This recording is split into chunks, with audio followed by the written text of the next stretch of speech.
قوم عاد اور حضرت ہود علیہ السلام۔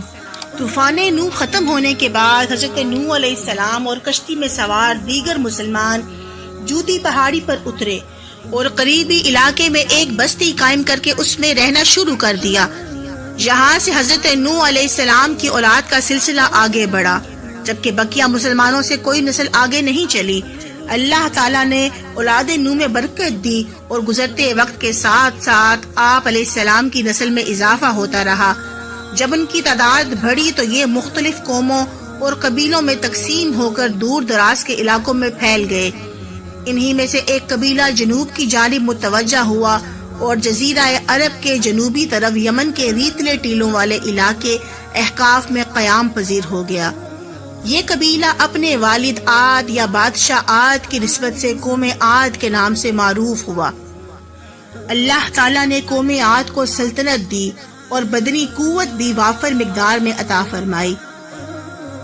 چنانچہ شداد ابن عاد جیسا بڑا بادشاہ انہی میں پیدا ہوا، اور جسمانی اعتبار سے یہ لوگ انتہائی صحت مند، قوی و توانا، بہت لمبے قد والے اور بڑے بھاری ڈیل ڈول والے تھے۔ ان کے قد کاٹ سے متعلق قرآن کریم میں ارشاد ہوتا ہے، ترجمہ: ارم کے لوگ ستونوں جیسے قد والے کہ ان جیسا شہروں میں پیدا کوئی نہ ہوا۔ قوم عاد کے ایک بیٹے شداد نے دنیا پر بادشاہت کی اور روئے زمین کے تمام بادشاہ اس کے فرما بردار ہوئے۔ اس نے جنت کا ذکر سن کر سرکشی کے طور پر دنیا میں جنت بنانی چاہی اور اس ارادے سے ایک بہت بڑا شہر بنایا جس کے محل سونے چاندی کی اینٹوں سے تعمیر کیے گئے۔ زبرجد اور یاقوت کے ستون اس کی عمارتوں میں نصب ہوئے اور انہی سے فرش بنائے گئے۔ سنگریزوں کی جگہ آبدار موتی بچھائے گئے۔ ہر محل کے گرد جواہرات پر نہریں جاری کی گئیں اور طرح طرح کے درخت حسن تزئین و آرائش کے ساتھ لگائے گئے۔ جب یہ شہر مکمل ہوا تو شداد بادشاہ اپنے ایان سلطنت کے ساتھ اس کی طرف روانہ ہوا۔ ابھی یہ لوگ اس شہر سے ایک منزل یعنی 18 میل فاصلے کی دوری پر تھے کہ آسمان سے ایک ہولناک آواز آئی جس سے یہ سب لوگ ہلاک ہو گئے۔ حضرت امیر معاویہ رضی اللہ تعالی عنہما کے عہد میں حضرت عبداللہ بن کلابہ رضی اللہ تعالی عنہما صحرائے عدن میں اپنا گمشدہ اونٹ تلاش کرتے ہوئے اس شہر میں پہنچے۔ اس کی تمام زیب و زینت دیکھ کر اور کوئی رہنے بسنے والا نہ پایا، پھر تھوڑے سے جواہرات لے کر وہاں سے چلے آئے۔ یہ بات حضرت امیر معاویہ رضی اللہ تعالی عنہما کو معلوم ہوئی تو انہوں نے حضرت عبداللہ بن کلابہ رضی اللہ تعالی عنہما کو بلا کر صورتحال دریافت کی۔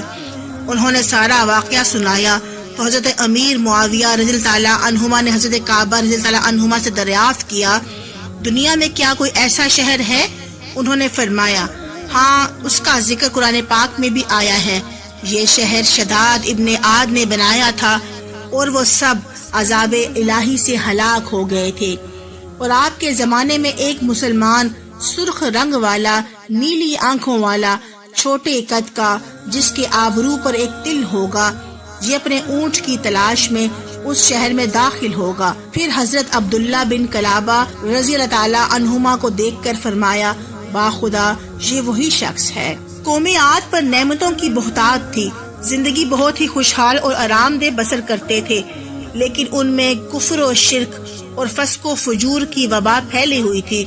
چنانچہ یہ لوگ توحید الہی، عبادت خداوندی اور اطاعت رسول اللہ صلی اللہ علیہ وآلہ وسلم چھوڑ کر مختلف ناموں سے معصوم اپنے ہی تراشیدہ بتوں کی پوجا میں مشغول تھے۔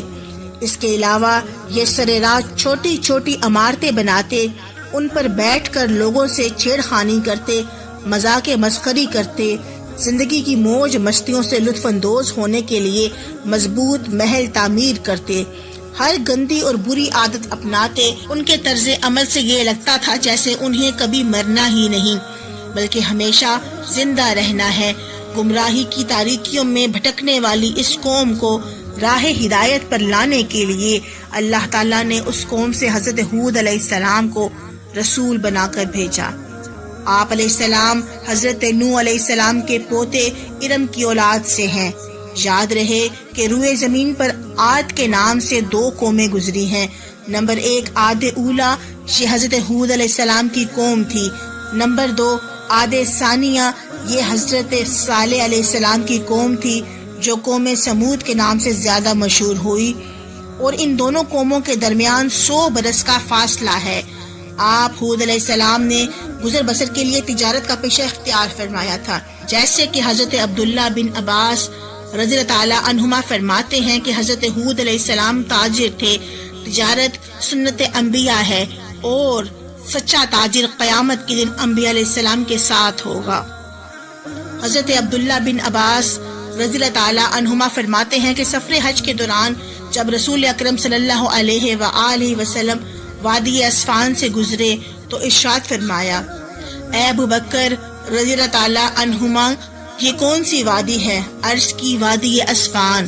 ارشاد فرمایا، یہیں سے حضرت ہود اور حضرت صالح علیہ السلام ایسی جوان سرخ اونٹنیوں پر سوار ہو کر گزرے تھے، ان کی نکیل کھجور کی چھال سے بنی ہوئی تھی، اور ان کے اپنے لباس تہبند اور اونی چادریں تھیں، اور وہ تلبیہ کہتے ہوئے بیت العتیق یعنی خانہ کعبہ کا حج کرنے جا رہے تھے۔ حضرت ہود علیہ السلام نے قوم عاد کو سیدھے راستے پر چلنے کی تلقین کی اور ایک اللہ کو ماننے اور بت پرستی چھوڑنے کی تلقین کی، لیکن قوم عاد نے حضرت ہود علیہ السلام کی دعوت قبول کرنے سے انکار کر کے کفر و شرک اور گناہوں پر اصرار کو ترجیح دی، تو اس کی سزا کے طور پر اللہ تعالیٰ نے ان کی سرزمین پر 3 سال تک بارش روک دی، جس سے شدید قحط پڑ گیا۔ مزید یہ کہ ان کی عورتیں بھی بانجھ کر دی۔ جب اس صورتحال سے یہ لوگ بہت پریشان ہوئے تو حضرت ہود علیہ السلام نے ان سے فرمایا، اگر تم اللہ تعالیٰ پر ایمان لاؤ، میری رسالت کی تصدیق کرو اور بارگاہ الہی میں اپنے گناہوں سے سچی توبہ کرو اور اسی سے مغفرت اور نجات طلب کرو، تو اس کی برکت سے اللہ تعالیٰ موسلادھار بارش بھیج دے گا، جس سے تمہاری زمین سرسبز و شاداب ہو جائے گی اور تمہاری قوت میں اضافہ ہوگا اور تمہیں اللہ تعالیٰ اولاد عطا فرمائے گا۔ حضرت ہود علیہ السلام کی تمام تر مسیحائی کے باوجود قوم کے چند افراد ہی آپ علیہ السلام پر ایمان لائے اور باقی کفر و شرک اور معاصی کی دلدل میں پھنستے رہے۔ جب ان کے ایمان لانے کی کوئی امید باقی نہ رہی اور قبول حق کی بجائے انتہائی سرکشی پر اتر آئے تو آپ علیہ السلام نے بارگاہ الہی میں عرض کی، اے اللہ تعالیٰ میری دعا قبول فرما، اور کفار کے عبرتناک انجام کی خبر دے دی۔ قوم عاد عرصہ دراز تک دعوت حق ملنے کے باوجود ایمان نہ لائی اور کفر و معاصی پر جمی رہی، تو اللہ تعالیٰ نے ان کے علاقوں میں بارش روک دی، جس سے یہ لوگ قحط میں مبتلا ہو گئے۔ مصیبت کی اس گھڑی میں حضرت ہود علیہ السلام نے انہیں پھر سمجھایا، توبہ اور استغفار کرنے اور ایمان لانے کی تلقین کی، لیکن قوم پھر بھی توہم پرستی پر قائم رہی تھی، ان کی بات نہ مانی۔ ترمذی شریف میں ہے کہ حضرت حارث بن یزید رضی اللہ تعالی عنہما نے حضور اکرم صلی اللہ علیہ وآلہ وسلم سے قوم عاد کے وفد کا واقعہ بیان کرتے ہوئے عرض کی، جب قوم عاد میں قحط سالی نمودار ہوئی تو انہوں نے کیل نامی ایک شخص کو بطور قاصد بیت اللہ شریف دعا کرنے کے لیے بھیجا۔ یہ مکہ مکرمہ کے قریب بکر بن معاویہ کے ہاں ٹھہرا۔ بکر نے اسے شراب پلائی اور اس کی 2 باندیوں نے کیل کے سامنے گانا بجانا کیا۔ پھر کیل موہرا کی پہاڑی کی طرف نکلا اور وہاں جا کر دعا کی، اے اللہ میں کسی بیمار کی دعا یا کسی قیدی کے لیے نہیں آیا، بس تو اپنے بندے اور اس کی قوم کو بارش کا وہ پانی پلا دے جو تو اسے پہلے پلایا کرتا تھا، اور اس کے ساتھ بکر بن معاویہ کو بھی پلا دے۔ کیل نے اپنی دعا میں بکر بن معاویہ کو شراب پلانے کا شکریہ ادا کرنے کے لیے یہ الفاظ شامل کیے تھے۔ کچھ ہی دیر میں اس کے سر پر چند بادل نمودار ہوئے اور اس سے کہا گیا کہ ان میں سے کوئی ایک بادل چن لو۔ کیل نے ایک سیاہ سخت بادل چن لیا تو اس سے کہا گیا، تو جلی ہوئی راکھ لے لے جو قوم عاد میں سے کسی کو بھی نہ چھوڑے گی۔ اس کے بعد اللہ تعالیٰ نے وہ سیاہ بادل قوم عاد کی وادیوں کی جانب چلا دیا، جسے دیکھ کر وہ لوگ بہت خوش ہوئے اور کہنے لگے کہ یہ بادل برسنے والا بادل ہے۔ حضرت ہود علیہ السلام نے ان سے فرمایا، یہ برسنے والا بادل نہیں بلکہ یہ تو وہ عذاب ہے جس کی تم جلدی مچا رہے ہو۔ سن لو، اس بادل میں دردناک عذاب ہے، ایک بہت ہی خطرناک آندھی ہے۔ قوم نے آپ کی تنبیہ کو سنا انسنا کر کے اپنی توجہ بادل کی طرف رکھی اور اسے دیکھ کر خوش ہوتے رہے۔ جب حضرت ہود علیہ السلام نے اہل ایمان کو ساتھ لے کر کفار سے کچھ دور چلے گئے، جب بادل قریب آئے تو قوم عاد نے ایک ہولناک آواز سنی، پھر تند و تیز نہایت سرد خیر و برکت سے خالی اور سخت سناٹے دار آندھی چل پڑی، جس کی شدت کا یہ حال تھا کہ لوگوں کو زمین سے یوں اکھیڑ دیتی گویا وہ اکھڑی ہوئی کھجوروں کے سوکھے تنے ہوں، پھر انہیں سر کے بل زمین پر اس طرح دے مارتی کہ سر پاش پاش ہو جاتے۔ اس ہولناک طوفان کی لپیٹ میں جو چیز آئی وہ تباہی اور بربادی کا عبرت ناک نشان بن کر رہ جاتی۔ یہ آندھی 7 راتیں اور 8 دن لگاتار چلتی رہی، اور جب یہ آندھی ختم ہوئی تو قوم عاد کے خالی مکان ہی نظر آ رہے تھے، جبکہ تمام کفار نیست و نابود ہو کر فنا کے گھاٹ اتر چکے تھے۔ حضرت عبداللہ بن عباس رضی اللہ تعالی عنہما سے روایت ہے کہ حضور انور صلی اللہ علیہ وآلہ وسلم نے فرمایا، اللہ تعالی ہم پر اور حضرت ہود علیہ السلام پر رحم فرمائے۔ حضرت عبداللہ بن عباس رضی اللہ تعالی عنہما سے روایت ہے کہ نبی کریم صلی اللہ علیہ وآلہ وسلم نے ارشاد فرمایا، صبا کے ذریعے میری مدد کی گئی اور دبور ہوا کے ذریعے قوم عاد کو ہلاک کیا گیا۔ صبا وہ ہوا ہے جو مشرق سے مغرب کی طرف چلے اور اس کے ذریعے حضور اکرم صلی اللہ علیہ وآلہ وسلم کی مدد غزوہ خندق کے موقع پر کی گئی، جبکہ دبور وہ ہوا ہے جو مغرب سے مشرق کی طرف جائے۔ ام المومنین حضرت عائشہ صدیقہ رضی اللہ تعالی عنہما فرماتی ہیں کہ جب آپ صلی اللہ علیہ وآلہ وسلم بادل یا آندھی کو دیکھتے تو چہرے مبارک پر خوف کے آثار دکھائی دیتے۔ آپ نے حضور اکرم صلی اللہ علیہ وآلہ وسلم سے عرض، یا رسول اللہ صلی اللہ علیہ وآلہ وسلم، لوگ بادل کو دیکھ کر خوش ہوتے ہیں کہ اس سے بارش ہوگی، جبکہ میں نے آپ صلی اللہ علیہ وآلہ وسلم کو دیکھا ہے کہ آپ کے چہرے مبارک پر ناپسندیدگی کے آثار نظر آتے ہیں۔ ارشاد فرمایا، اے عائشہ، میں اس بات سے خوفزدہ ہوں کہ اس بادل سے عذاب ہوا۔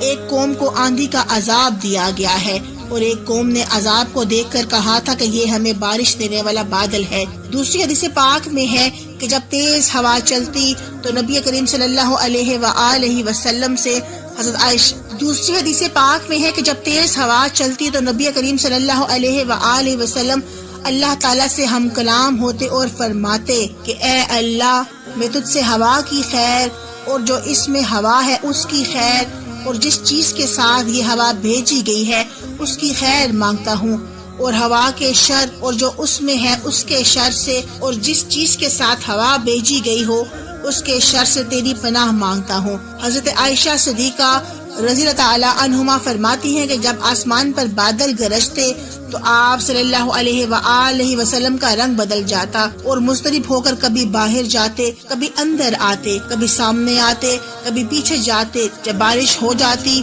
تو آپ صلی اللہ علیہ وآلہ وسلم کا خوف دور ہو جاتا۔ حضرت عائشہ صدیقہ رضی اللہ تعالی عنہما کو جب اس کا پتہ چلا تو حضور اقدس صلی اللہ علیہ وآلہ وسلم سے پوچھا۔ حضور اقدس صلی اللہ علیہ وآلہ وسلم نے ارشاد فرمایا، اے عائشہ، مجھے یہ خوف ہوتا ہے کہ کہیں ایسا نہ ہو جائے جس طرح قوم عاد کے ساتھ ہوا ہے کہ انہوں نے آسمان کے کنارے میں پھیلے ہوئے بادل کو اپنی وادیوں کی طرف آتے دیکھ کر کہا، یہ ہمیں بارش دینے والا بادل ہے، لیکن اس سے بارش کی بجائے عذاب نازل ہوا۔ یہاں ایک سوال پیدا ہوتا ہے کہ نبی کریم صلی اللہ علیہ وآلہ وسلم کے ساتھ تو وعدہ تھا کہ آپ صلی اللہ علیہ وآلہ وسلم کے ہوتے ہوئے عذاب نہیں آئے گا اور آپ کی امت پر عذاب نہیں آئے گا جیسے پہلی امتوں پر آیا تھا، نیز نبی پر تو عذاب آ ہی نہیں سکتا، تو پھر بادل دیکھ کر آپ صلی اللہ علیہ وآلہ وسلم اس قدر بے چین اور خوفزدہ کیوں ہوتے تھے؟ اس کا جواب یہ ہے کہ حضور اکرم صلی اللہ علیہ وآلہ وسلم کی یہ بے چینی اور خوف وعدے الہی پر عدم اطمینان کی بنا پر ہرگز نہ تھی، بلکہ اللہ تعالیٰ کے جلال کی عظمت اور غلبہ خشیت و خوف کے سبب تھی۔